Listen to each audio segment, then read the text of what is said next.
Wow. Everybody keeps saying, what's wrong, man? Why the NFL don't be getting this money like the NBA? Because they've been watching the free agency, of course. So the talk is already going on about the contracts and, man, how the NFL players don't get this. And, man, it's a mess. How they don't get that? And I'm like, well, listen. It is what it is. The NFL and the NBA are two different worlds altogether. The NFL promotes team. Very little do they promote individuality, unless it's just a freak of nature player. And that's normally the quarterback, wide receiver, or running back. Maybe a tight end. On defense, it's normally a linebacker. You probably won't see too many defensive tackles unless they're just a freak of nature. But overall, you don't know 90% of these NFL players. They could walk past you on the streets and most of you wouldn't even know who they were. And that's how it happens with the NFL, because they figure people come and go. The logo stays forever. So whatever the team is and their name is, that's that. Now, their contracts are the craziest in the world. You'll see somebody get a 4-year, $80 million deal. But then you'll see only a fraction of it is really guaranteed. And then you might see they can drop you for a fraction of that if they have to cut you for performance reasons. Then if you're injured, you get a certain percentage of it, or you might get a quarter or half, depends on how long you played in the contract. The contracts are so diluted and the systems are different. And if you look at the number of players, in the league and the career spans of the players, all of those things are affected, like how contracts are done. If you're in the NBA, you're basically dealing with a 13-man roster. In the NFL, you're dealing with a 53-man roster. That's very dramatic, when you're talking about contracts. It's much easier to have a higher average of money involved when you got 13 players than when you got 53 on a roster. It's simple math. Plus, you're looking at the longevity. There are more injuries in the NFL that are career-threatening than it is the NBA. It's very rare do you see somebody go out for the rest of their career in the NBA. NBA is supposed to be a non-contact sport, and now it really is a non-contact sport. That the most, if somebody twists their ankle, it's a major effect and could throw the whole game off, and he's out. So you look at a player like LeBron James. He's never had a injury. He's played 14 years in the league, and he's never really had a major injury. So that's telling you, a little something about the league. Now, the average years of play life in the NBA is 5 years. Now it's kind of pushing 7. But now it's like 5 years, the turnover ratio. And it's only dropped that far because of these new players that are coming in the league that are not NBA ready. They're not really ready for the moment.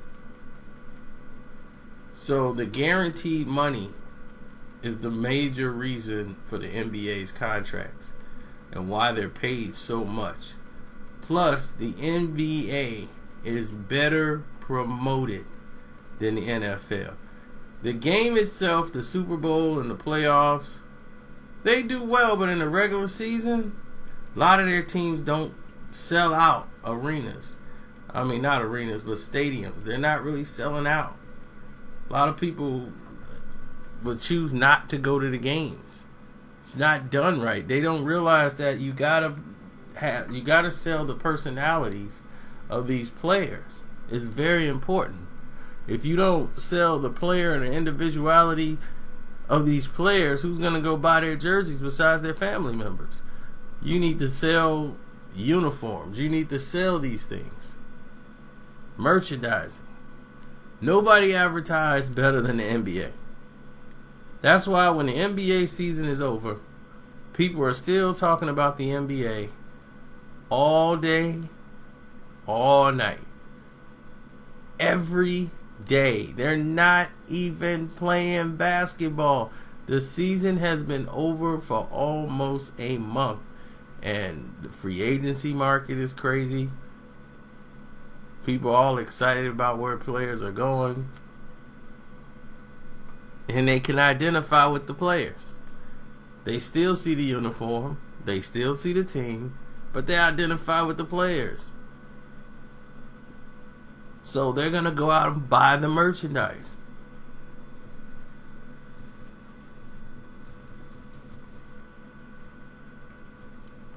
So now you see the difference between the two. You got the good old boy system in the NFL that says we're not changing for nobody. We will not yield. And a lot of players are going to start feeling a certain way. Anytime the players try to do something, they start a rule to shut it down. Now they're going to let them celebrate a little bit more this year.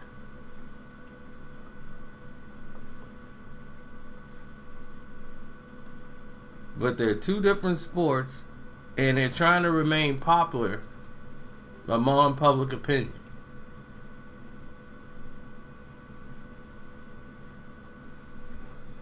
The AFC was considered to be the most boringest league division in the football.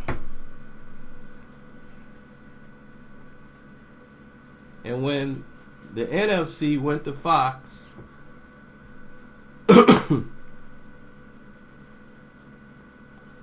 ABC went from NBC to CBS. NBC was like, you know what? We're not going to pay to have the AFC. Because not a lot of people were watching those games. So what do CBS start do? They start broadcasting only Patriots games. Every big game you saw on CBS was either Denver Broncos or New England Patriots. They was like, just keep showing the Patriots. So the Patriots had a contract with CBS.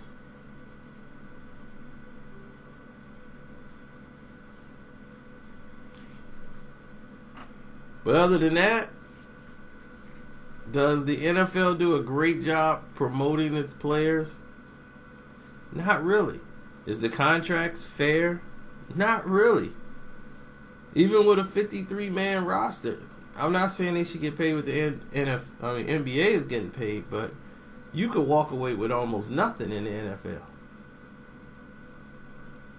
And you're risking your physical life. Players have died out there playing and practicing.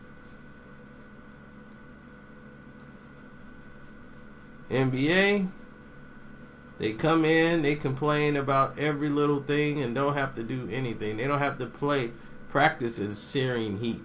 They don't have to play out in the middle of a blizzard when they send warnings out no human being should be outside. But yet, the football game can go on. And players are out there playing in temperatures that are just beyond human.